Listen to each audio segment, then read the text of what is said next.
Have you ever thought about what would happen if you had to start your life's ledger completely from scratch? If every single thing you considered an asset, your accomplishments, your background, your moral track record, was suddenly wiped clean and moved to the liability column. Well, today we're diving into one of the most powerful and personally revealing passages in the entire Bible, the Apostle Paul's great subtraction in his letter to the Philippians. It's this incredible reevaluation of what truly matters, and it all kicks off with a surprising call to joy. So, Paul starts with his big theme for this whole letter, rejoice. But listen, this isn't some simple happy-go-lucky joy. No, this is a joy that was bought through the complete demolition of a former life. It's the joy of a man who threw literally everything away, only to find out that what was left was infinitely more valuable than all the stuff he'd lost. But then, just as he says rejoice, the whole tone shifts on a dime. And boom, suddenly all that warmth is gone, replaced by this fierce, urgent warning. 3 times in the very next verse, Paul uses the Greek word blepete, which means look out, watch out, beware. This is the shout of a lookout on the city wall who just spotted the enemy approaching. So what on earth is this threat that's got Paul so fired up? To identify the threat, Paul just unloads on them with 3 incredibly harsh descriptions. We call this group the Judaizers. First, he calls them dogs, which is just devastatingly ironic. See, in Jewish culture, dogs was the insult you used for outsiders, for Gentiles. Paul completely flips the script, saying that the very people who think they're the ultimate insiders are actually on the outside looking in. Then he calls them evildoers, kaka os ergathas. Not because they were lazy, but because all their hard work was building a righteousness based on human effort, which is actually poison to the real gospel. And this last one, wow, it's his sharpest point. He calls them the mutilators of the flesh. The Greek here is katatomein. And get this, it's a word Paul completely made up to sound like peritome, the actual Greek word for circumcision.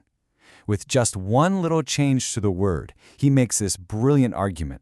When you take the sacred sign of circumcision and try to use it to earn your salvation, you sever it from its spiritual meaning. It just becomes a physical cutting, a meaningless mutilation. Okay, so here's the bottom line.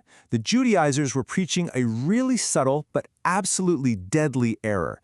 They were teaching that, yeah, faith in Jesus is necessary, but it's not enough. You need Jesus plus circumcision, Jesus plus keeping the law. Suddenly, salvation isn't a gift, it's a human achievement. And Paul, who had lived that system to the absolute max, knew it was a completely different gospel, which means it wasn't the gospel at all.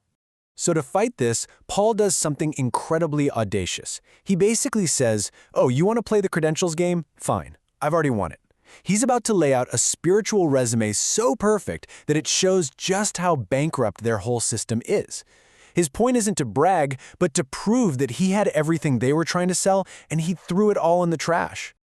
So, first up on the resume, he was circumcised on the 8th day.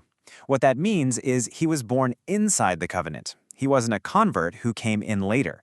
His identity was original, by the book, exactly what the law commanded.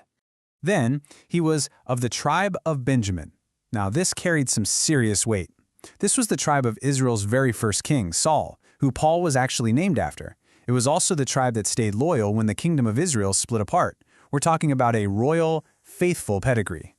He was a Hebrew of Hebrews. This wasn't just about his family tree. It meant he was culturally and linguistically authentic, right to the core. He was a Hebrew speaker in a world where a lot of Jews had assimilated and only spoke Greek. He was, the real deal. And the resume just keeps building from there. As to the law, a Pharisee. Now, forget all the modern caricatures you might have in your head. The Pharisees were the most serious, biblically focused, and devout religious group of their day. They took holiness incredibly seriously. Being a Pharisee was like being in the Premier League of spiritual achievement. And finally, the mic drop, as to righteousness under the law, blameless.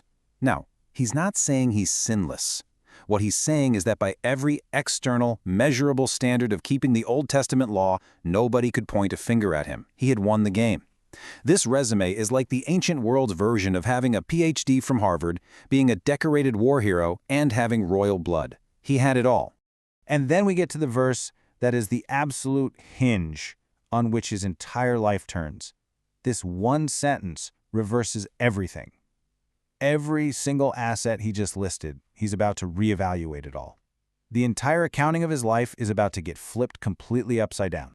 And to explain this massive reversal, Paul actually uses the language of accounting. The Greek word for gain is kerde. It means profits, assets. He saw his whole resume as a list of credits in the bank.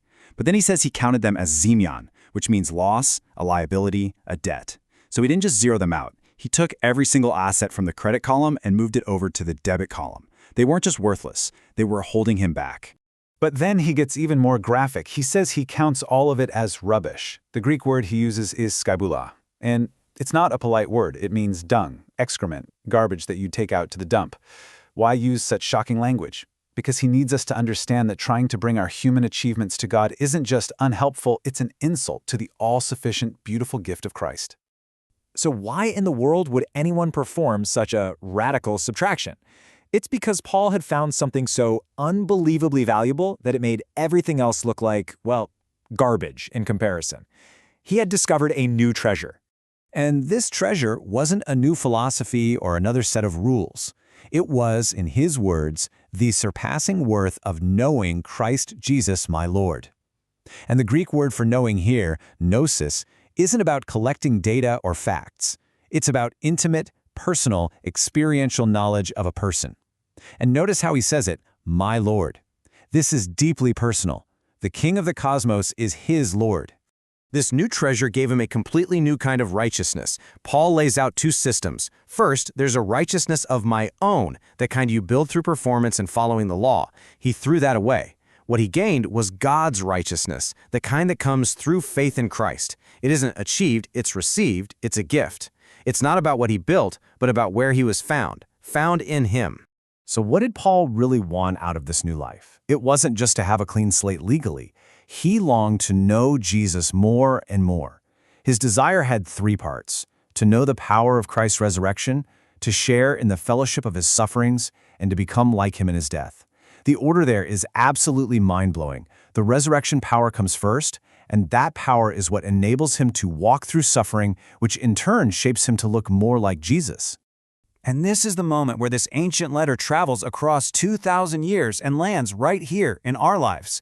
Because it's an invitation for you, for me, to do the exact same kind of accounting that Paul did, to take a hard look at our own ledger. Let's be honest, we all have a resume, right?